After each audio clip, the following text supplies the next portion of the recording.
ダークロットも封印の巫女もいる。用意は整った。お前も変わった人間だな。お前の私はより強い力を持つ者に仕える。したたかな男だ。待ちなさい。それ以上はやらせませんよ。ほう、さすがお日様。もうここを嗅ぎつけてきました。アルハザードを解放することがどんなに危険なことか知っているはずです。なのに私は気まぐれな性格でね。それに強大な力というのも悪くはない。力とはそれを持つ者の考え方次第で良くも悪くもなる。ここが闇の神殿。なんと不気味な場所だ。祭壇を見てください。あ、リアナとダークプリンセスの。おそらく光の巫女と闇の巫女。闇の剣を光の巫女が封印した。それを解くには封印を施した光の巫女が必要になる。じゃあ儀式に使う触媒って2人のことだったんだ。でも光の巫女はわかるとして闇の巫女は何の。おそらく封印を解いた後闇の力を注ぎ込むのが役目なのでしょう。おうおう、それよりも早くしねえと儀式が終わっちまうぜ。そうだな。アルハザードの封印が解かれる前にボーゼルを倒す。行くぞみんな。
また強くなったぞ。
邪魔者が現れたか。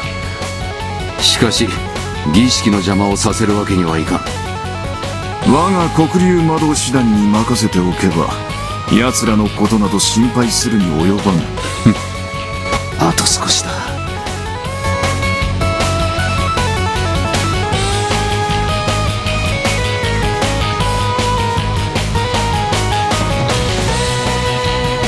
我が敵を撃て。